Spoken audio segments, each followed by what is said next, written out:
Good afternoon, my dear students.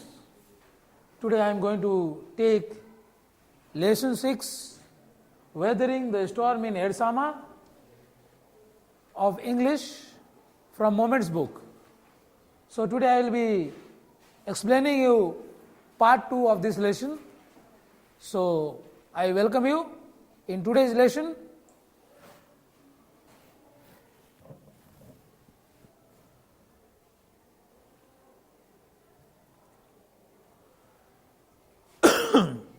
So in this lesson, I want to recapitulate the lesson which I have taught to you, the part of the lesson which I have taught to you. Earlier we saw that how the young boy Prashant, who is of 19 years of age, he had gone to his friend's house to spend time with him, and on the same day in the evening he was stuck over there in the heavy and huge storm which caused a lot of devastation. And you saw they have to take shelter on a roof, the whole family of his friend and himself. All of them have to take shelter on the roof of their house, and many trees were uprooted and 2 coconut trees were fallen on the same roof on which they were sitting, they were taking refuge. Okay, and then the whole area was filled with water, neck deep water, and Prashant was very much aware of his family, that whether his family would have saved or they would have died. He was just wondering, he was just in great tension. And what happens after that? He had to spend 2 nights, and after 2 days, he plans to leave that place to search for his family members, in spite of his friends' family's request to stop there, not to go in this situation. Still, Prashant just makes him ready to go and search his family members. What happens next? We'll see in this slide.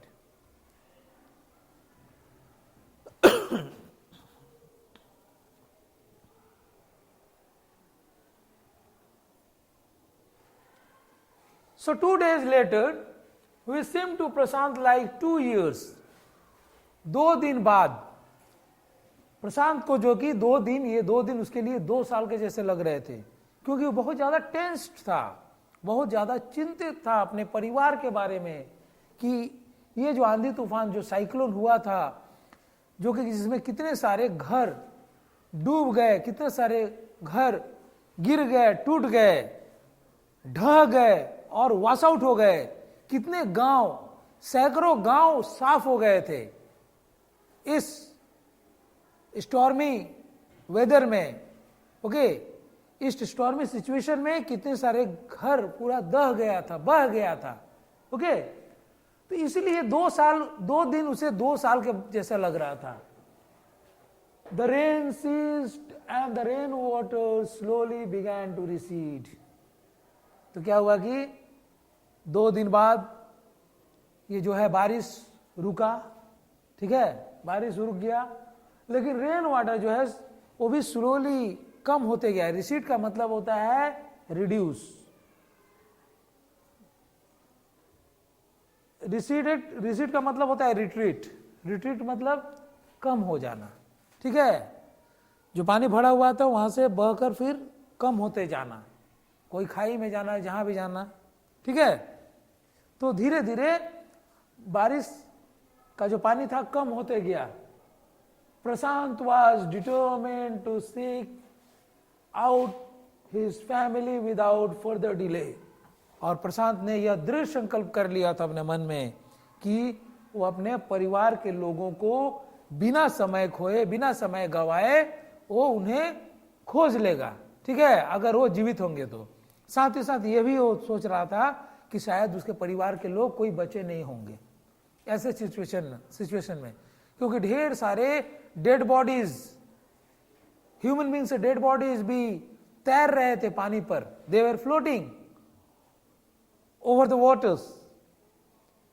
So he was just very much tensed about his family, whether they would be alive or not. Okay, तो बिना कोई समय गवाए वो वहां से जाना चाहता था.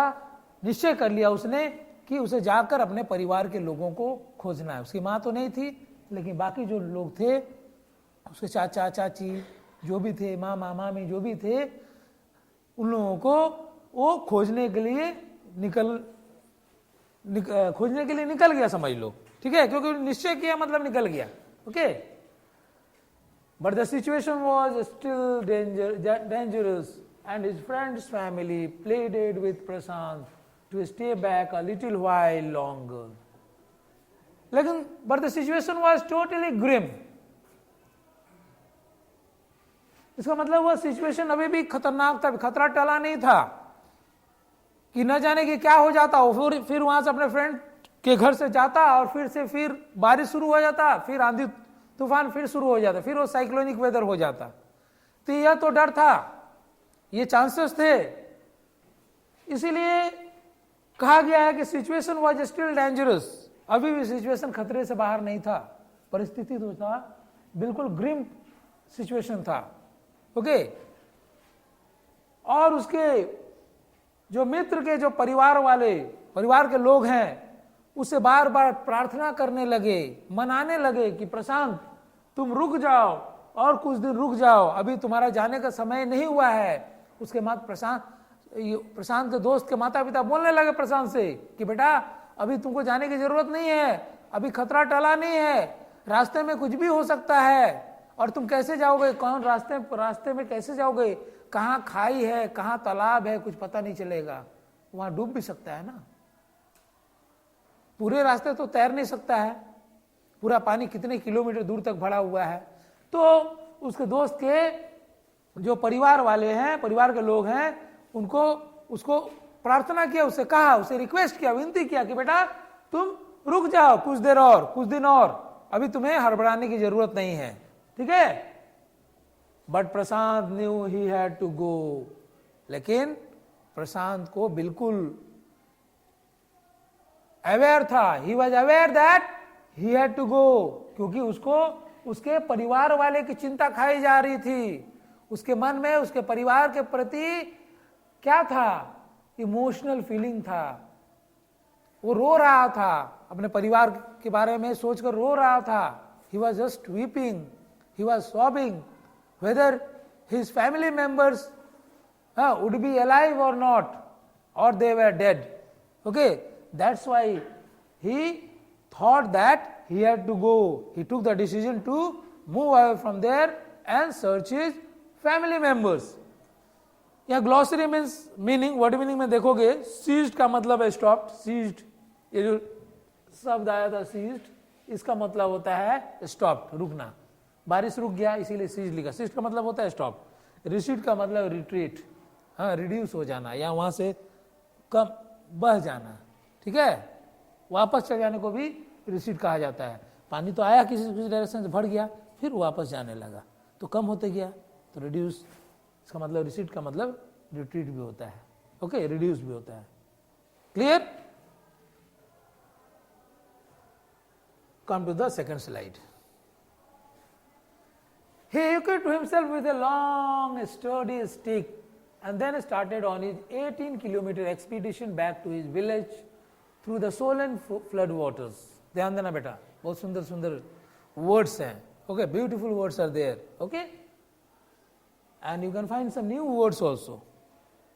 तो क्या किया उसने तो ये डिटर्मिन कर लिया प्रशांत ने कि उसे जाना है, उसके परिवार के सदस्यों को खोजना है, फैमिली मेंबर्स को. तो जब उसने फैसला कर लिया तो उसको जाने के लिए तगड़ा हट्टा कट्टा मतलब मोटा तगड़ा एक स्टिक की जरूरत थी, लाठी की जरूरत थी।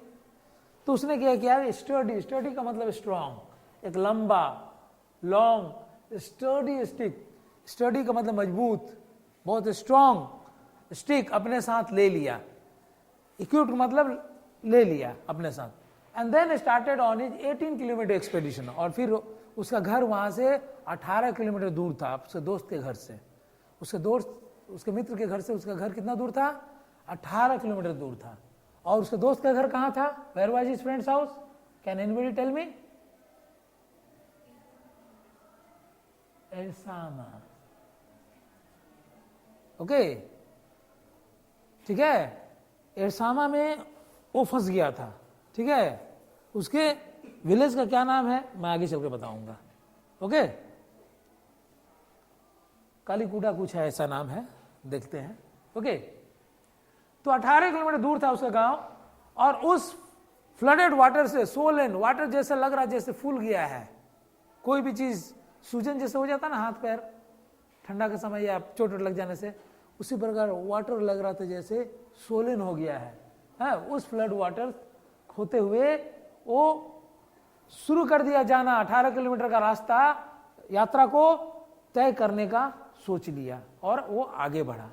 Okay, it was a journey he would never forget. ऐसी यात्रा को कभी भूल नहीं सकता है। 18 किलोमीटर जो सफर था वो भी इतने दूर का सफर था, इतने गहरे पानी से होके जाना था, गुजरना था, इतना आसान नहीं था। इतना आसान नहीं है किसी के लिए तैर के जाना या उससे पैदल जाना, पार करके जाना, उतने लंबे दूरी का रास्ता तय करना इतना आसान नहीं था, क्योंकि पूरे रास्ते पानी भरा हुआ था। कितना पानी था, नेक डीप था, कहीं कहीं नेक डीप से भी ज्यादा था, कहीं कहीं खाई आ जा रहा था, ठीक है, क्योंकि रास्ता तो दिखेगा नहीं, पूरा पानी जब भरा रहेगा रास्ता दिखाई देगा, कहाँ रास्ता है, नहीं दिखाई देगा। इसी प्रकार से, इसीलिए उसने स्टिक का मदद से जाने का कोशिश किया, स्टिक का सहारा लिया, लंबे लाठी का सहारा लिया। He constantly had to use his stick to locate the road to determine, और लगातार, constantly मतलब उसे लगातार बार बार उसे अपने स्टिक का मदद लेना पड़ रहा था रास्ता पहचानने के लिए, locate the road, to identify the road, road कौन सा रास्ता जा रहा, और स्टिक से ऐसे डुबा कर देख रहा था कहीं खाई तो नहीं उसके आगे, कोई खाई, तो बार बार उसको पहले डिटर्मिन कर लेना पड़ता था कि सही है कि नहीं, उसको डिसाइड कर लेता था, स्टिक को डुबा कर देखता था कि कहीं खाई तो नहीं है, जहाँ खाई रहता था वहाँ स्टिक और नीचे पानी के नीचे चले जाता था, ठीक है। तो उसे बार बार लोकेट करना पड़ता था टू डिटर्मिन, क्या डिटर्मिन करने के लिए बताते हैं। तो एक्सपीडिशन का मतलब होता है a long journey for a special purpose. ये भी स्पेसिफिक पर्पस है, खास पर्पस के लिए जा रहा है, न तो ऐसे आंधी तूफान का मौसम में कोई जाता है जहां पूरा पानी भरे रहता है 18, 20, 25, 30 किलोमीटर दूर तक, कोई जा पाएगा, कोई सोचेगा जाने को, किसी का हिम्मत होगा, लेकिन कोई स्ट्रॉन्ग रीजन है इसके पीछे, कोई पर्पस है। सोलन का मतलब है एनलार्ज्ड, ठीक है, सारा मीनिंग दिया हुआ है। I will move on to the next slide. So to determine where the water was most shallow, तो अपने लाठी का उपयोग कर रहा था यह पहचानने के लिए, ये आइडेंटिफाई करने के लिए, डिटरमिन मींस आइडेंटिफाई, वो ये आइडेंटिफाई करने के लिए कि किस जगह पर पानी कम गहरा था। शैलो का मतलब नॉट डीप, शैलो का मतलब याद रहेगा, शैलो मींस नॉट डीप, जो ज्यादा गहरा नहीं होता है, जहां ज्यादा गहरा नहीं होता है वहां बोलते हैं शैलो या शैलो वाटर्स। ओके, समुद्र में भी कहीं कहीं ऐसे जगह है जहां शैलो वाटर्स हैं, जहां हमारे घुटने तक पानी है सिर्फ, ऐसा भी है, ठीक है। हम कोरोमंडल कोस्ट से श्रीलंका के दौरे पर अगर जाए पानी होकर, तो कहीं कहीं तो बहुत गहराई भी मिलेगा, हाँ, कहीं कहीं तुमको मिलेगा 400 फीट गहरा भी मिलेगा, 1000 फीट भी गहरा मिल सकता है, कहीं कहीं 2 फीट गहरा भी मिल सकता है, ऐसा भी था, ठीक है। तो उसको बोलते हैं शैलो वाटर, जहां गहराई कम रहता है। At places it was waist deep, कहीं कहीं कमर तक गहरा था और कहीं कहीं गर्दन तक भी गहरा था, नेक तक, ठीक है। कहीं कहीं सर भी डूब सकता है। जहाँ ज़्यादा गहरा था वहाँ वो तैरना शुरू कर देता था, स्विमिंग शुरू कर देता था। एंड प्रोग्रेस वाज स्लो, और जिस प्रकार से आगे बढ़ रहा था वो बहुत ही धीरे धीरे बढ़ पा रहा था। बहुत मेहनत करना पड़ता था उसको आगे बढ़ने के लिए। जहाँ वो आगे बढ़ने जाएगा नेक डीप वाटर में, पानी उधर से आएगा रोकेगा, हाँ, बहुत एनर्जी लॉस होता है उसमें, ठीक है। पानी में कोई भाग नहीं सकता है। नेक डीप वाटर या वेस्ट डीप वाटर में कोई दौड़ नहीं सकता है। तुमको लगता है क्या कोई दौड़ सकता है? कोई दौड़ नहीं लगा सकता बेटा, ओके। उसके पास एक ही ऑप्शन बच जाता है, तैर कर जाना, या चल के भी जा सकता है धीरे धीरे। हाँ, पानी उधर जो आते रहेगा वो टकराते रहेगा उससे और उसके मूवमेंट को रोकते रहेगा, ठीक है। इसीलिए कहा गया है progress was slow. At several points he lost the road and had to swim. कहीं कहीं उसे, मैंने बताया था, उसे रास्ता नहीं पता चल रहा था, लाठी की मदद से भी नहीं पता चल रहा था कि रास्ता है कि नहीं, तो उसे लाठी के सहारे स्विमिंग भी करना पड़ता था। लाठी से उसको कुछ सहारा मिल जाता था स्विम करने में भी, ठीक है। He was wading through the waters with the help of the stick, ठीक है। तो बीच बीच में उसको तैरना भी पड़ता था। After some distance, he was relieved to find two friends of his uncle who were also returning to their village. और क्या हुआ कुछ देर बाद, कुछ दूर में क्या हुआ? He felt relaxed. अब वो थोड़ा सा रिलैक्स फील किया। क्यों? क्योंकि देखा कि रास्ते में, जिस रास्ते से जा रहा था वहीं पर आगे जैसे बढ़ा है, कुछ दूर आगे 2-4 किलोमीटर आगे बढ़ा होगा, तब उसके two friends of his uncle, उसके अंकल के, उसके अपने चाचा के 2 दोस्त मिल गए। Who were also returning to their village. तो वो लोग भी अपने गांव वापस जा रहे थे, वैसे पानी में तैर कर, और वही इसके जो लाठी उठी के सहारे से वो लोग आगे बढ़ रहे थे। बहुत सोच समझ कर वो लोग आगे बढ़ रहे थे कि कहीं खाई नहीं हो, कहीं कुआं ना हो। कुआं भी तो हो सकता है, तो कोई ऐसे जाते रहेगा, पानी में जाते रहेगा, जैसे आगे कुआं आ जाएगा तो डुबक सीधा अंदर चल जाएगा। इसीलिए लाठी का सहारा उसे लेना पड़ा था। कुएं भी तो रह सकते हैं। तो उसके अंकल के जो 2 फ्रेंड्स हैं वो लोग भी वापस आ रहे थे, वो लोग मिले और तभी बहुत रिलैक्स फील किया। कौन रिलैक्स फील किया? प्रशांत, ये जो 19 साल का नौजवान था, ये बहुत ही रिलैक्स फील किया। अब इसको थोड़ा सा होश आया, नहीं तो बिल्कुल वो टेंस था, रो रहा था। They decided to move ahead together. और जब उसके अंकल के 2 मित्र मिल गए, फ्रेंड्स मिल गए, तो लोग इसका साथ हो लिए और उन तीनों ने एक साथ आगे बढ़ने का फैसला किया। जब एक साथ 2-3 आदमी हो जाते हैं तो हिम्मत आ जाता है, ऑटोमेटिकली हिम्मत आ जाता है।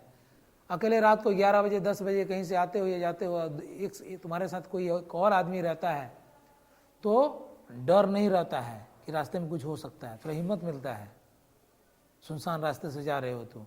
इसी प्रकार ये लोग जो रास्ते से जा रहे थे, पानी वाले रास्ते से, तो इसको क्या हुआ? प्रशांत को हिम्मत मिल गया उसके अंकल के 2 फ्रेंड्स से, ठीक है। आगे बढ़ते हैं। So this is the picture how Prashant is going through the water, moving through the waters. Can you सी?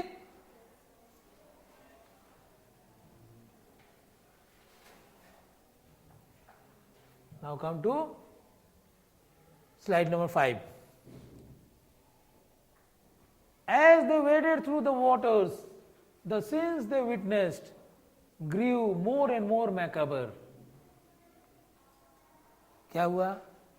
जैसे वो लोग पानी के थ्रू से वेडिंग करके जा रहे थे, स्विम करके जा रहे थे। वेडेड थ्रू द वाटर्स मीन्स स्वयं थ्रू द वाटर्स, ओके। जिस प्रकार से वो लोग स्विमिंग करके जा रहे थे पानी से, और जो दृश्य उन्होंने विटनेस किया, the scenes they witnessed grew more and more macabre. तो जो दृश्य उनके सामने जो दिखाई दे रहे थे, बहुत दुखदाई, बहुत ही दयनीय अवस्था दिखाई दे रहा था उनके सामने।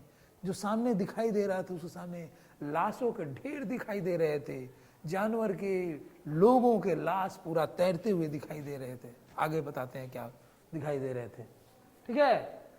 तो जो सिचुएशन था और भी वर्सनिंग हो गया। मैकेबर का मतलब वर्सनिंग, टेरिफाइंग, और डरावना होते जा रहा था। मैकेबर का मतलब क्या हुआ? ग्रूसम यहां दिया हुआ है, मतलब टेरिफाइंग। ठीक है। They had to push away many human bodies, men, women, children, and carcasses of dogs, goats, and cattle that the current swept against them as they moved ahead. तो क्या हो रहा था?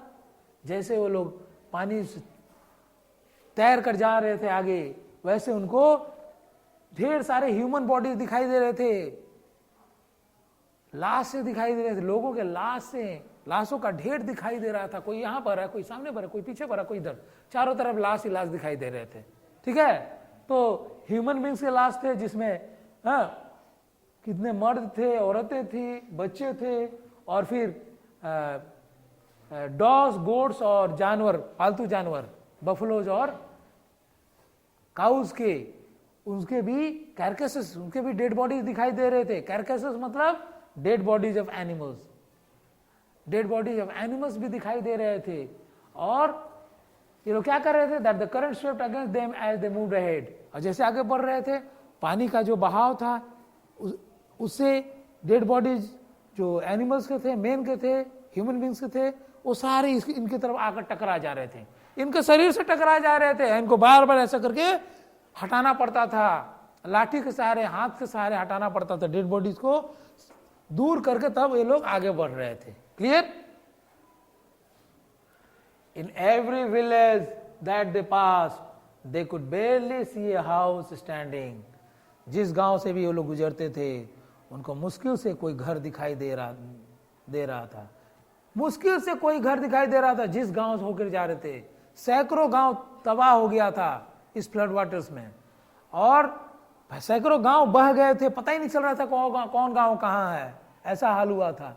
और इस सिचुएशन में क्या हो रहा था? ये लोग कोई मुश्किल से कोई घर को देख पा रहे थे, नहीं तो नहीं के बराबर, बेरली, मतलब मुश्किल से। Prashant now wept out loud and long. अब प्रशांत और टेंशन में आ गया और जोर जोर से सिसक कर रोने लगा। अब उसे पूरा विश्वास हो गया कि उसके जो घर के परिवार के लोग हैं वो जिंदा नहीं बचे होंगे। इस सिचुएशन में, इस वर्सनिंग सिचुएशन में, इस हालात में वो लोग जीवित नहीं होंगे, ये पूरा उसको आभास होने लगा प्रशांत को। फिर भी प्रशांत सोचा कि नहीं, जो कुछ भी है, रोने लगा। फिर भी सोचा, उसका मन नहीं मान रहा था, फिर भी सोचा कि वो जाएगा और अपने परिवार के लोगों को खोजेगा, भले लाश मिले या वो जीवित हो। ठीक है। He was sure that his family could not have survived this catastrophe. उसको पूरा विश्वास था कि उसके परिवार के लोग इस प्रकार के डिजास्टर में नहीं बच पाए होंगे, इस प्रकार के आपदा से अपने आप को बचा नहीं पाए होंगे। कैटास्ट्रोफी का मतलब क्या होता है? डिजास्टर। डिजास्टर मतलब आपदा, याद रहेगा। I'll move on to the 6th slide. Am I right?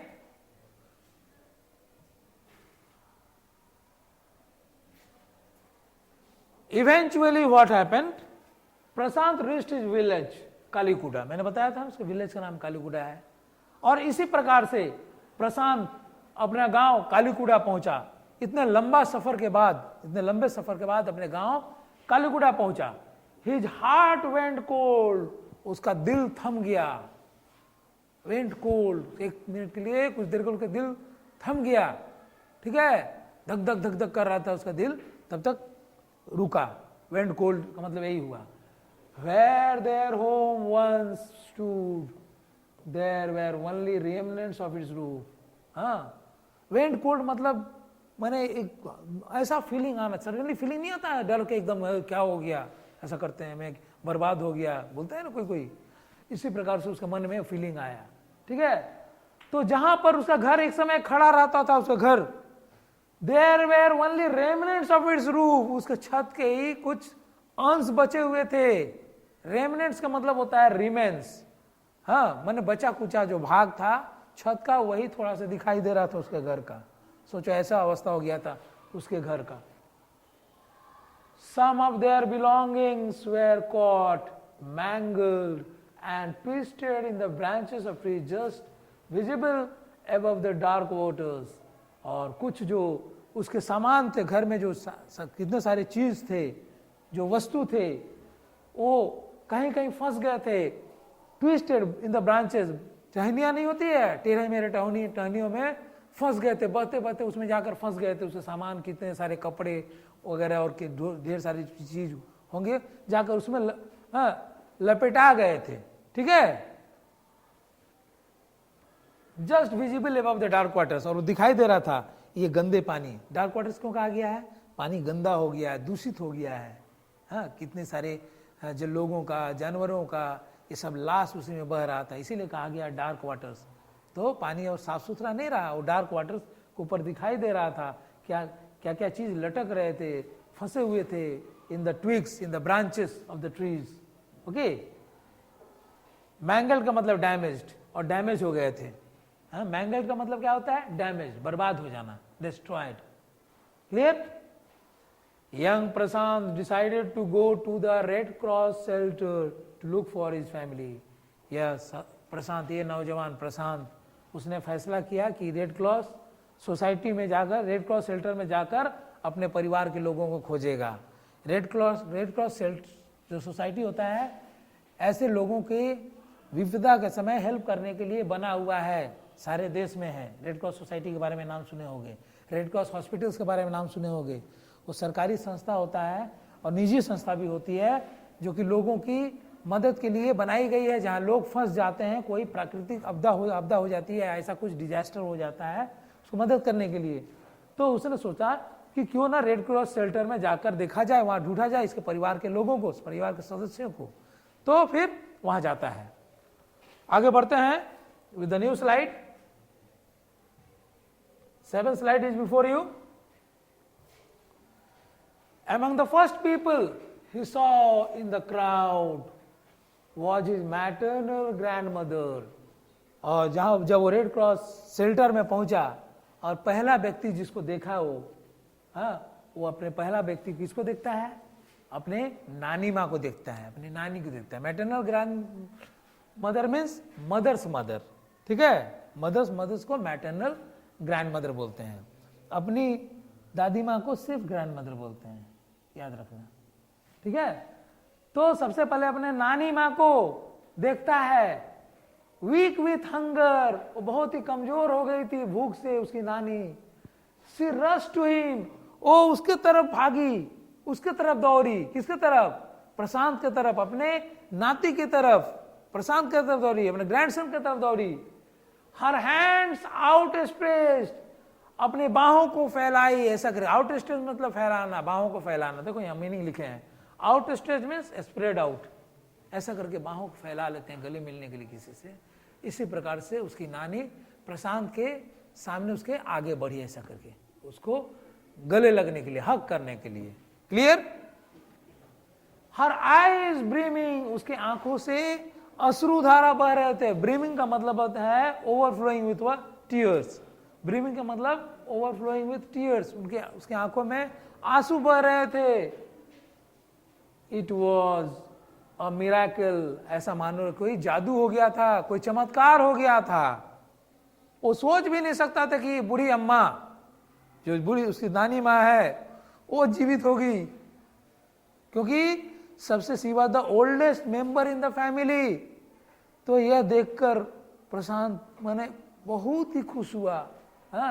It was just a miracle, समझ लो कि उसके लिए जैसे चमत्कार हो। ऐसी प्राकृतिक आपदा के समय किसी का बच जाना ये बहुत बड़ी बात थी।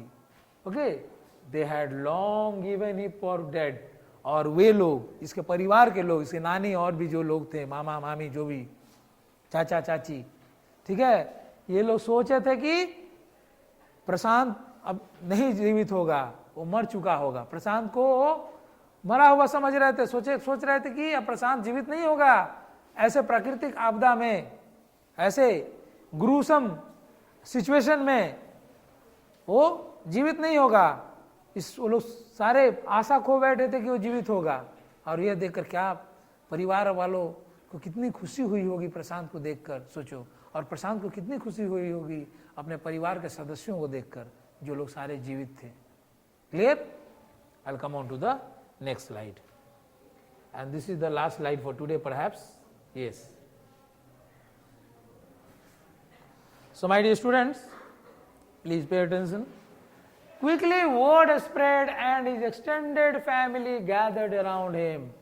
धीरे धीरे ये मैसेज, ये न्यूज फैला, ठीक है, और उसका जो विस्तृत परिवार था, बड़ा परिवार था, ओके, गैदर्ड अराउंड हिम, वो सब आ गए उसके साथ हो गए, उसके साथ आ गए. वो लोग को उनको पता चला कि प्रशांत जीवित है और यहां है, तो वो लोग सब भागे आए. They rush towards him and hugged him tight in relief. और उसको सारे परिवार के लोग उसे गले लग गए, प्रशांत के गले लग गए सारे लोग, उसके परिवार के सदस्य. जब देखे कि प्रशांत जीवित है तो इतने वो लोग खुश थे कि उसके गले पड़ गए. ठीक है. Prashant anxiously scanned the motley battered group, और प्रशांत ली बहुत ही उत्सुकता से उस समूह को देख रहा था. बैटर्ड ग्रुप, जो इंज्योर्ड ग्रुप था. इस जो साइक्लोन हुआ था, बहुत लोग इंज्योर्ड हो गए थे जो बचे हुए थे, तो ये जो ग्रुप था वो भी इंज्योर्ड हो गए थे. हाँ, मोटले का मतलब चेंज इन अपीयरेंस. किसी किसी का क्या है, कितना दिन से भूखा रहता है, परेशान रहता है, ऐसे अवस्था में रहता है तो उसका चेहरा पूरा सूख जाता है, हो जाता है, मुरझा जाता है. तो मुरझाए हुए चेहरे को देख रहा था. बैटर्ड ग्रुप, इंज्योर्ड ग्रुप को देख रहे. स्कैन का मतलब होगा देख रहा था, निहार रहा था. क्लियर? क्लियर हो गया? His brother and his sister, his uncles and aunt, they all seem to be there.